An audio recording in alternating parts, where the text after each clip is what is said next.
Florence Fraboulet, directrice de l'ADEFIL, nous a rencontrés pour nous expliquer le fonctionnement de son association et la façon dont elle fait connaître la philatélie au grand public et aux enfants. Florence Fraboulet, quelle est l'activité de l'ADEFIL ?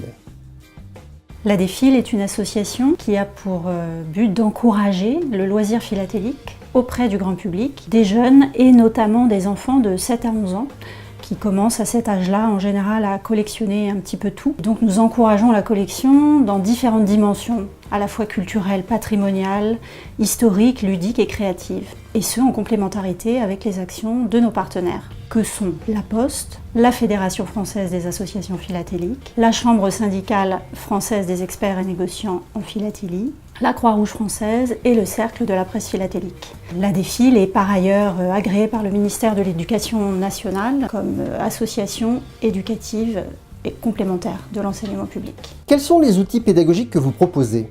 Nous proposons une série d'outils pédagogiques, là encore très adaptés au public. Nous essayons de coller aux codes de communication qui vont plaire aux enfants.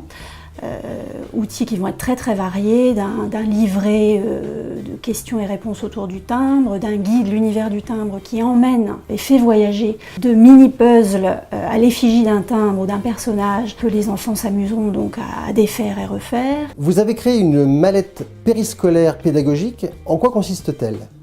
Cette mallette a été construite avec un professeur agrégé en histoire-géographie, également avec une agence dont la responsable est enseignante et qui a l'habitude de construire des outils pédagogiques pour les enfants, avec l'ensemble des membres également de l'ADEFIL, dont notamment des philatélistes émérites, et puis des enfants qui ont eu la gentillesse, et ils sont remerciés dans le guide de l'animateur de la mallette, de prêter leur collection.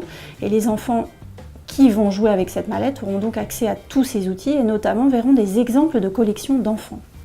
Des mairies ont-elles déjà acquis cette mallette ? 900 mairies ou associations, mais essentiellement des mairies, ont acquis cette mallette et nous avons pu déjà faire un audit de satisfaction.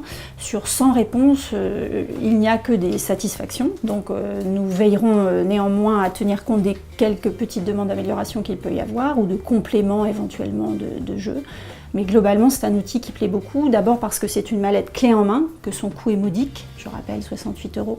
Le but de cette mallette, c'est aussi, si l'animateur s'aperçoit que les enfants ont une réelle appétence pour la collection ou veulent tout simplement approfondir, je les invite à regarder sur le site de la Fédération française des associations philatéliques, www.ffap.net, et là ils pourront trouver tous les clubs.